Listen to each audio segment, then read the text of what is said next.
भारत माता की भारत माता की छत्रपती शिवाजी महाराज की छत्रपती संभाजी महाराज की जय भवानी जय भवानी जय जय जय जय जय भवानी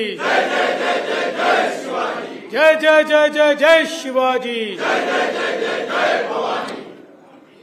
हिंदवी स्वराज्याचे सरसंस्थापक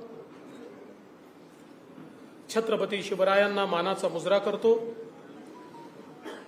भारतीय राज्यघटनेचे शिल्पकार भारतरत्न डॉक्टर बाबासाहेब आंबेडकर यांना मानवंदना अर्पित करतो। भारतीय जनता पार्टी विधिमंडळ गटाच्या बैठकीमध्ये मंचावर उपस्थित असलेले आपले अध्यक्ष चंद्रशेखर बावनकुळेजी, मुंबईचे आपले अध्यक्ष आणि मुख्य प्रतोद आशिष शेलारजी, आपले ज्येष्ठ मंत्री सुधीर मुनगंटीवारजी, प्रवीण दरेकरजी, रणधीर सावरकरजी आणि या ठिकाणी उपस्थित सर्व ज्येष्ठ आमदार, विधिमंडळ गटातील दोन्ही सभागृहातील आमदार भगिनी आणि बंधूंनो,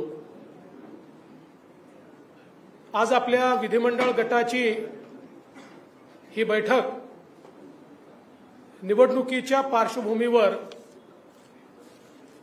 आपण या ठिकाणी आयोजित केली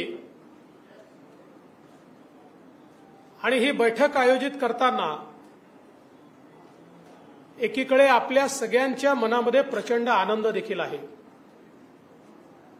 कालच देशाच्या इतिहासामध्ये सलग तिसऱ्यांदा प्रधानमंत्री बनणारे, म्हणजे यापूर्वी फक्त जो रेकॉर्ड नेहरूजींच्या नावावर आहे त्याची बरोबरी करणारे, अखिल विश्वामध्ये ज्यांच्या नावाचा डंका वाजतो असे आपल्या सर्वांचे नेते माननीय नरेंद्र मोदीजी यांची एनडीएने एकमताने निवड केली आणि त्यांचं अभिनंदन करण्याकरता आज आपण सगळे या ठिकाणी एकत्रित आलोत। आणि हे खरं आहे की एकीकडे जसा आनंद आपल्याला आहे की देशामध्ये लोकांनी पुन्हा मोदीजींवर आणि एनडीएवर विश्वास दाखवला,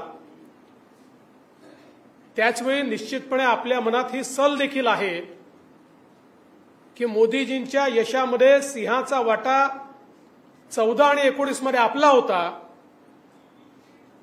यावेळी तो वाटा आपण उचलू शकलो नाही आणि म्हणून एकदा पुनरावलोकन व्हावं आणि नव्याने आपल्याला स्ट्रॅटेजी तयार करता यावी, या दृष्टीने देखील आजची बैठक महत्त्वाची आहे। आणि त्यासोबत खरं म्हणजे आपण सगळ्यांनी हा निर्धार केलाय की महाराष्ट्रामध्ये जे काही अपेक्षित यश आलं नाही त्याची कारणं त्या ठिकाणी शोधून ती कारणं कशी दूर करता येतील आणि विधानसभेच्या निवडणुकीमध्ये पुन्हा एकदा महायुतीचं सरकार कसं आणता येईल हा जो निर्धार आपण सगळ्यांनी व्यक्त केला त्याबद्दल देखील मी आपल्या सर्वांचे मनापासून आभार मानतो। खरं म्हणजे उन्हाळा संपतोय, काहिली पण संपते आहे, पावसाळा जवळ आलेला आहे आणि पाऊस पडत असताना जे पेरलं जातं सप्टेंबर, ऑक्टोबर, नोव्हेंबर तेच उगत असतं।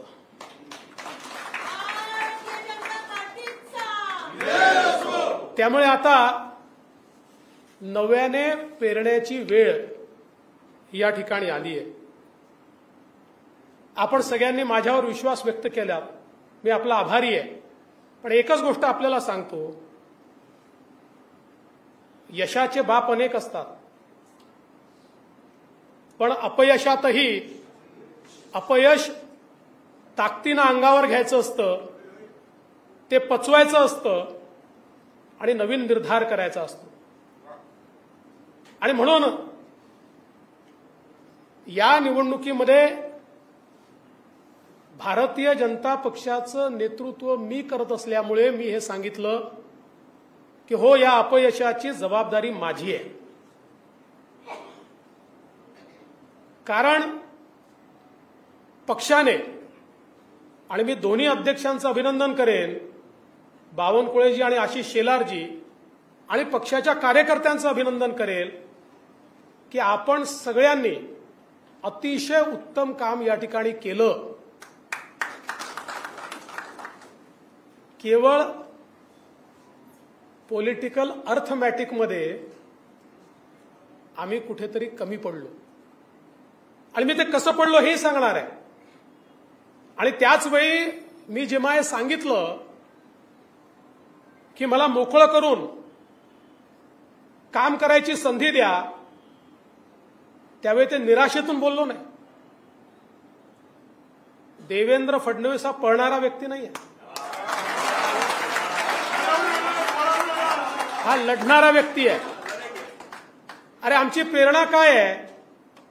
चारीकडनं घेरल्यानंतर पुरंदरचा तह करणारे आणि नंतर पुन्हा पूर्ण ताकदीने मैदानात उतरून ते सर्व किल्ले पुन्हा जिंकणारे छत्रपती शिवराय, हे आमची प्रेरणा आहे. त्यामुळे कोणाला जर असं वाटलं असेल की मी निराश झालो किंवा भावनेच्या भरात बोललो, तर ते सत्य नाही. हे आज पुन्हा एकदा आपल्याला सांगतो. तर माझ्या डोक्यात काही स्ट्रॅटेजी होती, आजही आहे. आता आपण सगळ्यांनी विश्वास या ठिकाणी दाखवलाय, पण मी माननीय अमितभाई शहा यांना भेटून आलो, त्यांनाही माझ्या डोक्यात काय ते सांगितलं. अर्थात त्यांची भूमिका काही तुमच्यापेक्षा फार वेगळी नव्हती, पण त्यांनी मला सांगितलं की आता पहिले हे सगळं काम चालू द्या, मग नंतर आपण काय ब्ल्यूप्रिंट तयार करायची आहे महाराष्ट्राची ती तयार करू. आणि त्यामुळे कुठल्याही परिस्थितीत, म्हणजे याही किंवा त्याही किंवा कुठल्याही परिस्थितीमध्ये एक मिनिट देखील मी शांत बसणार नव्हतो आणि बसणार नाहीये.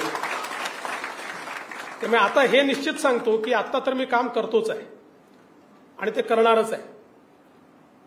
पण हे सगळं आपण जर बघितलं तर ज्याचा मी उल्लेख केला की देशामध्ये ज्या प्रकारे मोदीजींना जनतेने समर्थन दिलं आणि तिसऱ्यांदा एनडीएचं सरकार आलं, आणि त्याच वेळी ओरिसामध्ये आपलं सरकार येणं, आंध्र प्रदेशमध्ये एनडीएचं सरकार येणं, अरुणाचलमध्ये आपलं सरकार येणं, या सगळ्या गोष्टी अतिशय स्पष्टपणे काय सांगतायत हे आपण सगळ्यांनी बघितलं पाहिजे. आणि सगळ्यात महत्वाचं जे काल मोदीजी बोलले, काही लोक विजयाचा नरेटिव्ह तयार करतात.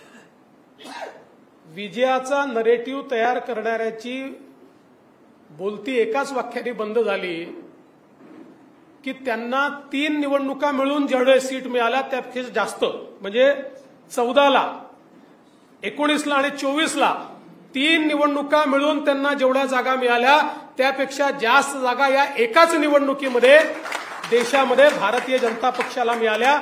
आणि अख्ख्या इंडिया आघाडीला जेवढ्या जागा मिळाल्या त्यापेक्षा जास्त जागा या भारतीय जनता पक्षाला मिळाल्या. आपण जर महाराष्ट्राचा विचार केला, महाराष्ट्रामध्ये देखील मी ज्याला पॉलिटिकल अर्थमॅटिक म्हटलं ते का महत्वाचं आहे, तर महाराष्ट्रामध्ये महाविकास आघाडीला मिळालेली मतं 43.9%, आणि महायुतीला मिळालेली मतं 43.6%, म्हणजे अर्धा टक्काही नाही, 0.3% एवढी फक्त मतांमधली गॅप आहे. पण त्याचा परिणाम असा आहे की तिकडे 31 आहेत आणि इकडे 17 आहेत. हे पॉलिटिकल अर्थमॅटिक हे आपण या ठिकाणी समजून घेतलं पाहिजे की महाविकास आघाडीला 2,50,00,000 मतं आहेत, आपल्याला 2,48,00,000 मतं आहेत. याचा अर्थ काय आहे तर केवळ 2 लाख मतं त्यांना आपल्यापेक्षा अधिक मिळाले आहेत. पण जागांमध्ये मात्र ट्रान्सलेट होताना ते मोठ्या प्रमाणात झाले आहे. आणि ते का झाले आहेत हे देखील मी आपल्याला सांगणार आहे. मुंबईचा विचार केला तर मुंबईमध्ये त्यांना 24 लाख मतं आहे आणि आपल्याला 26 लाख मतं आहेत. 2 लाख मतं आपल्याला मुंबईमध्ये अधिक आहे, पण त्यांना 4 जागा मिळाल्या आणि आपल्याला 2 जागा मुंबईमध्ये या ठिकाणी मिळालेल्या आहेत.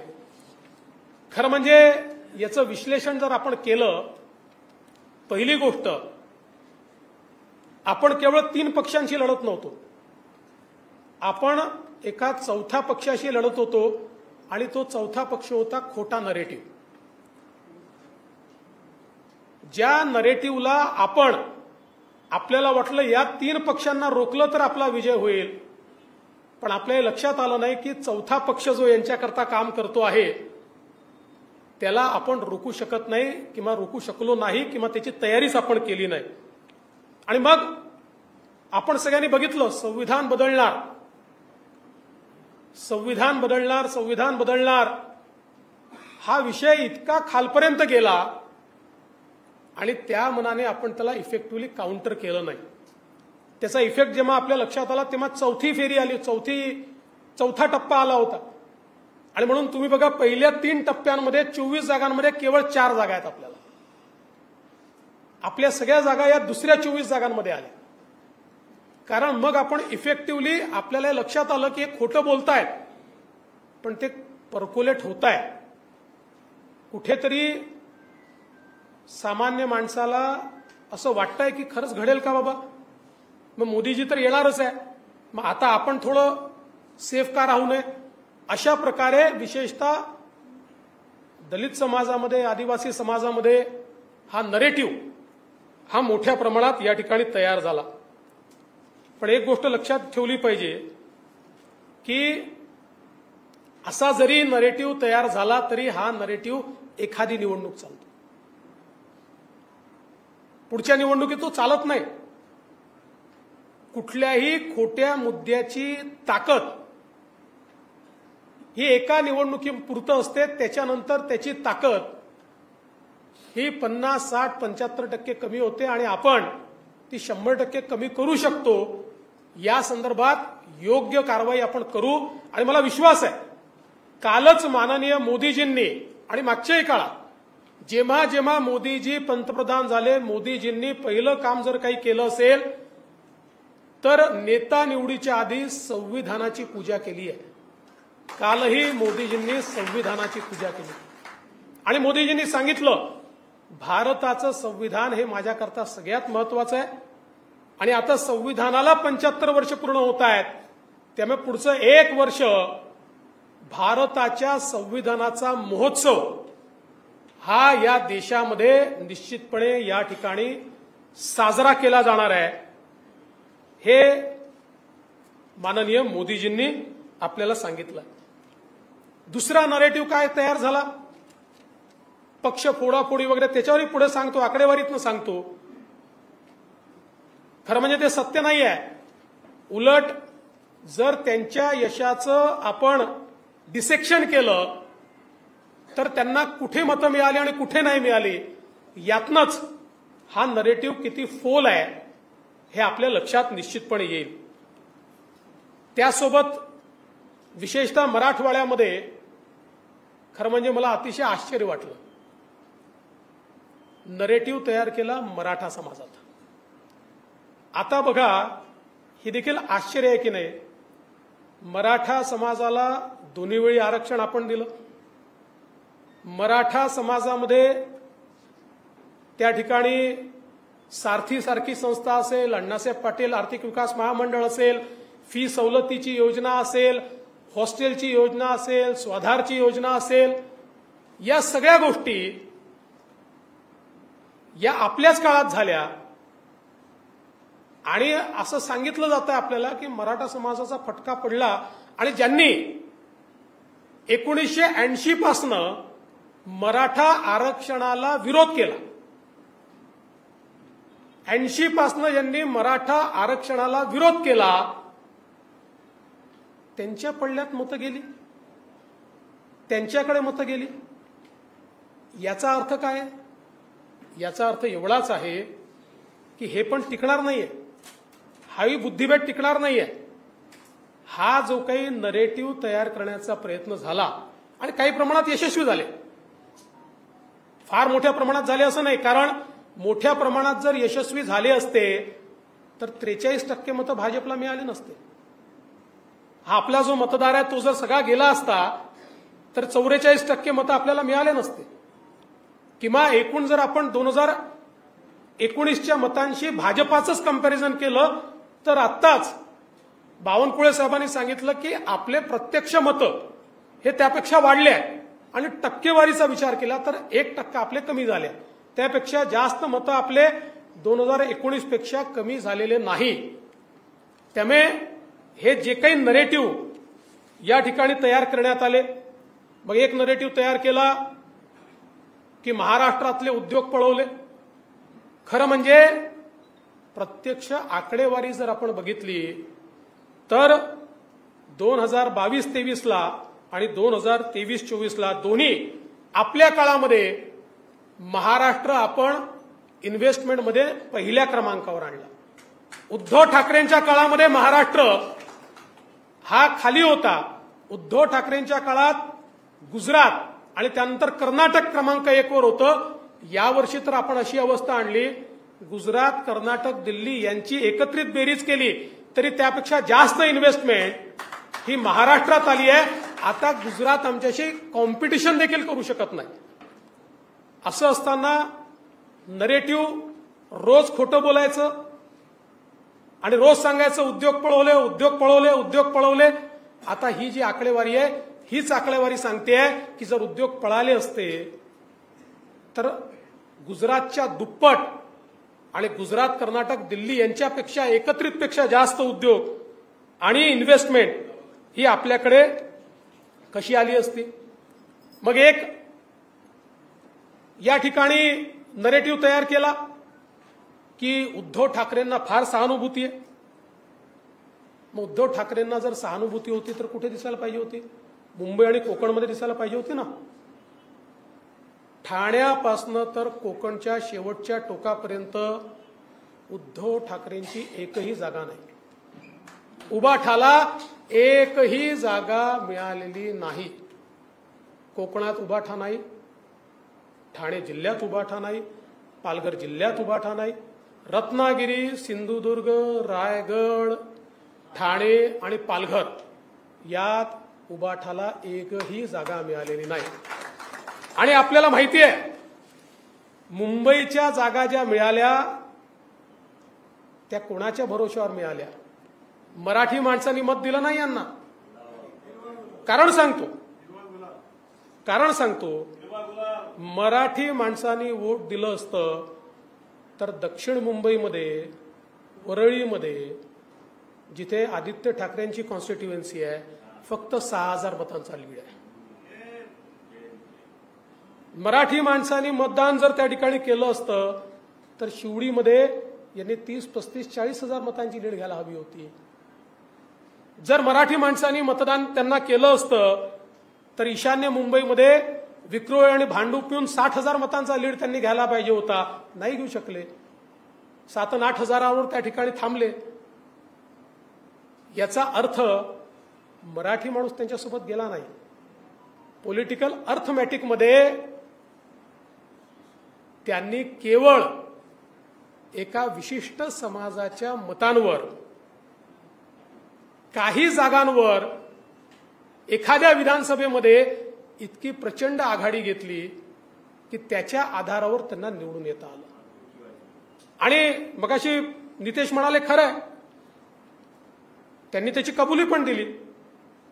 कारण खासदार बंडू जाधव म्हणाले की मला मराठा समाज दलित समाजापेक्षा देखील मी निवडून आलो तो मुस्लिम समाजामुळे निवडून आलो. हे त्यांचं वक्तव्य आपण सगळ्यांनी ऐकलंय. त्यामुळे एकूणच जर आपण बघितलं तर मुंबई MMR रिजन किंवा कोकणामध्ये या ठिकाणी उबाठाला लोकांनी हद्दपारच केलाय, हे देखील आपण लक्षात घेतलं पाहिजे. आता आपण बघा, ज्या जागा आपण हारलोय त्या ठिकाणी जी मुंबई मध्य उत्तर जागा होती 1% कमी मतांनी हारलो. ईशान्य मुंबई 3% कमी मतांनी हारलो.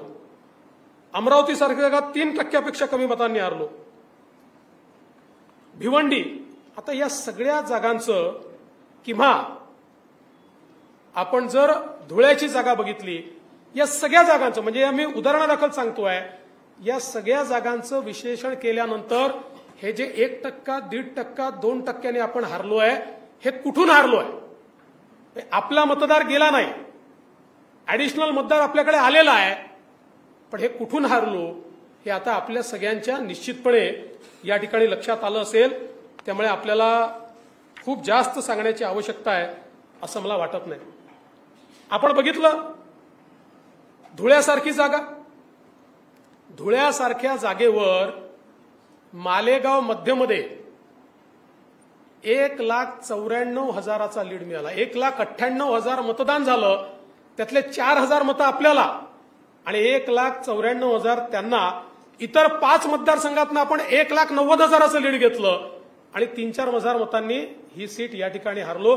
5ही मतदारसंघामध्ये धुळ्याच्या आपल्याला त्या ठिकाणी खरं म्हणजे लीड जो आहे तो लीड मिळालेला आहे.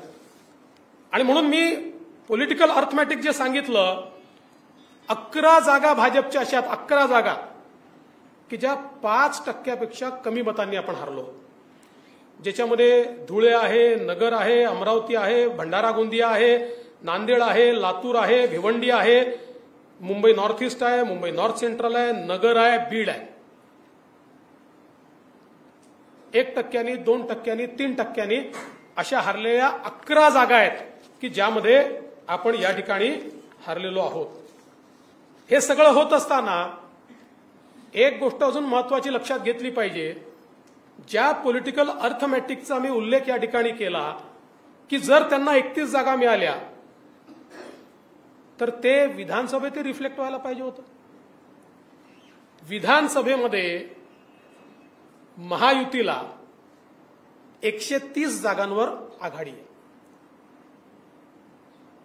आणि भारतीय जनता पक्षाचा जर विचार केला तर आपल्याला 71 जागांवर आघाडी आहे आणि प्लस 5 आपल्या सोबतचे अण्णांसारखे जे लोक आहेत यांच्या मतदारसंघात जे आपलेच आहेत अशा मतदारसंघांमध्ये म्हणजे 71 आणि 5 76 मतदारसंघांमध्ये आपल्याला आघाडी आहे. म्हणजे ज्यांना केवळ 9 जागा मिळाल्या लोकसभेच्या ते आजही सर्वार्थाने महाराष्ट्रात नंबर 1 आहेत. विधानसभा शहाजा, वोटिंग पर्सेंटेज शहाजा, सिंगल इंडिव्हिज्युअल पार्टी शहाजा, पर सीट वोटिंग पर्सेंटेज सहजा, लढवलेल्या सीट्सच्या वोटिंग पर्सेंटेज सहजा, सगळ्या याच्यात याही निवडणुकीमध्ये जनतेने नंबर 1ची पार्टी ही या ठिकाणी आपल्यालाच ठेवलेलं आहे. आणि खरं म्हणजे भरपूर स्टॅटिस्टिक्स माझ्याकडे आहे, पण हे स्टॅटिस्टिक्स सांगण्याकरता नाही आहे, इम्प्लिमेंट करण्याकरता आहे. माझी तुम्हाला एकच विनंती आहे, कधी कधी पराजय होतो, पण पराजय झाल्यानंतर एकमेकाच्या डोक्यावर खापर फोडू नका. ठीक आहे, आपली काही मतं आहेत, आपल्यालाही काही ठिकाणी समन्वयाचा अभाव आढळला, तो टिपलेला आहे, तो काही जाहीरपणे बोलण्याची आवश्यकता नाही आहे. जो समन्वयाचा अभाव आपल्याला दिसलेला आहे त्या पक्षाच्या नेत्यांना मी सांगणार आहे की या मतदारसंघात या आमदाराच्या घ्यायच्यात, या आमदाराकडे आम्हाला त्या ठिकाणी समन्वयाचा अभाव दिसला. आज वेगवेगळे नरेटिव्ह तयार होत आहेत. शेवटी आपली मदत आपल्या मित्रपक्षांना झाली आहे, मित्रपक्षांची मदत आपल्याला झालेली आहे. आज आपण जर बघितलं तर शिवसेनेसारखा आपला जो काही जीवाभावाचा मित्र आहे, शिवसेनेच्या ज्या काही 7 जागा निवडून आलेल्या आहेत, आज बुलढाणासारख्या जागेवर संजय कुटे, आकाश कुंडकर यांच्या मतदारसंघातली मतं तुम्ही बघा. इतक्या मोठ्या प्रमाणात ती मतं असती, त्या मतांमुळे त्या ठिकाणी फायदा झालेला आहे. इचलकरंजीमध्ये अण्णांच्या मतदारसंघात एकट्या 42,000 मतं आपल्याला त्या ठिकाणी जास्त आहेत. किंवा नॉर्थ ईस्टचा जर आपण विचार केला तर नॉर्थ ईस्टमध्ये आमच्या ठाकूरताईंच्या इथे 23,000ची लीड आहे, तेव्हा 48 मतांनी ती सीट आलेली आहे. आपण जर बघितलं तर आपल्या लोकांनी प्रामाणिकपणे मित्रपक्षांचं काम त्या ठिकाणी केलेलं आहे. त्यांच्या जागा जर आपण बघितल्या, मावळसारख्या जागेवर चिंचवडमध्ये आपल्याला अतिशय चांगली लीड आपण त्या ठिकाणी दिलेली आहे, पनवेलला आपण लीड दिलेली आहे. त्यामुळे याचं विश्लेषण, आणि त्याचवेळी जळगावसारखी आपली जागा जी आपण अत्यंत चांगल्या मताने जिंकलो आहोत, तिथे त्यांच्या आमदारांच्या मतदारसंघात चांगली लीड आपल्याला मिळालेली आहे. आज आपण जर बघितलं तर मीरा भाईंदर सारखं शहर आहे, त्या ठिकाणी अर्धा शिवसेनेचा आमदार आहे, एक आमदार आपल्यासोबतचा आहे, जवळपास 1 लाख मतांची लीड त्या ठिकाणी आहे. त्यामुळे मला असं वाटतं की नरेटिव्ह तयार करण्याचं काम आपण तर करत नाही, इतरांनी करू नये. मी काल मुख्यमंत्र्यांना देखील सांगितलेलं आहे, माननीय मुख्यमंत्री महोदयांनाही सांगितलं की अनेक वेळा आपले जे प्रवक्ते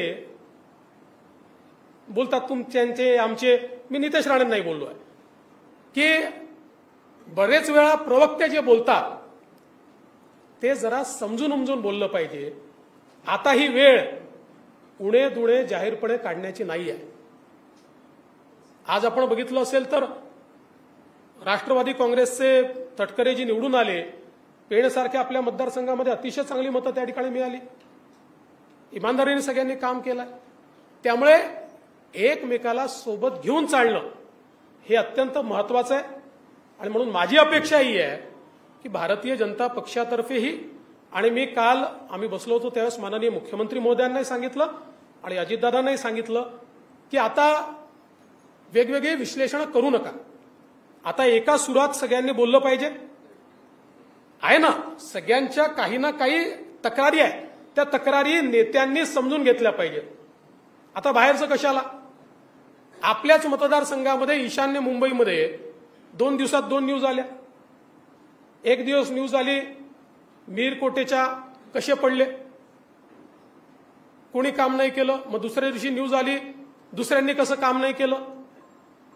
आता अशा प्रकारच्या बातम्या, या पेरण्याचं काम, या बातम्या त्या ठिकाणी जाहीरपणे आणण्याचं काम, या सगळ्या गोष्टी कुठेतरी पक्षाकरता योग्य नाही आहेत, महायुतीकरता योग्य नाही आहेत. म्हणून माझी आपल्या सगळ्यांना विनंती आहे, एकच गोष्ट लक्षात ठेवा, तुमच्या समोर मांडलेलं जे स्टॅटिस्टिक्स मी आहे, म्हणजे वेन वी परफॉर्म वर्स्ट असं जेव्हा म्हटलं जातं त्याही वेळी आपली ही स्थिती आहे. 130 जागा, खरं म्हणजे ते थोडं कन्फ्युजन, 133 जागा होतील कदाचित त्या.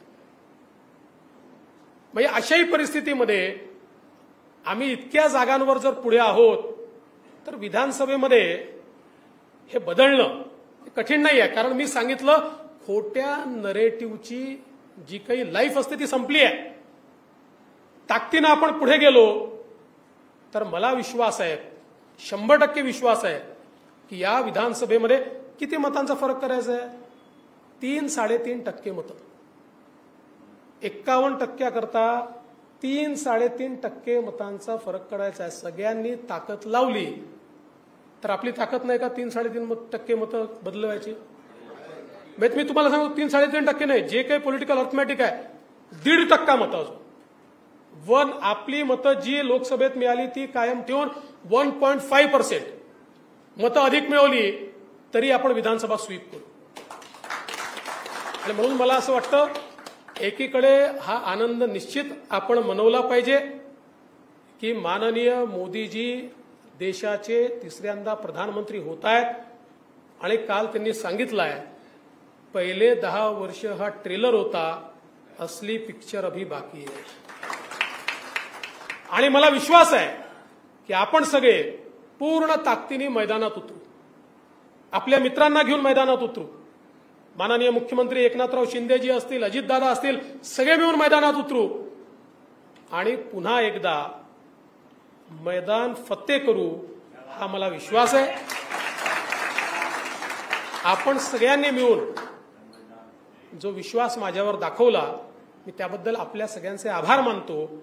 खरं म्हणजे तो तुम्ही दाखवला नसतात तरी मला हे माहितीच होतं की तुमचं विश्वास आणि प्रेम माझ्यावर आहे. फक्त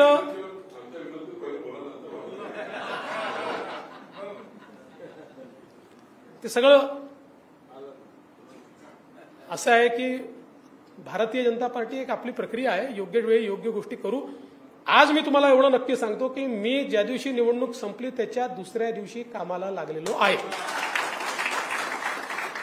आणि आपल्याला कोणी कामापासून थांबवू शकत नाही. पूर्ण ताकदीने पुन्हा एकदा जोपर्यंत या महाराष्ट्रामध्ये महायुतीचा झेंडा रोवत नाही तोपर्यंत मी थांबणार नाही. तुम्ही पण थांबू नका अशी विनंती करतो आणि माझं बोलणं संपवतो. धन्यवाद. जय हिंद, जय महाराष्ट्र.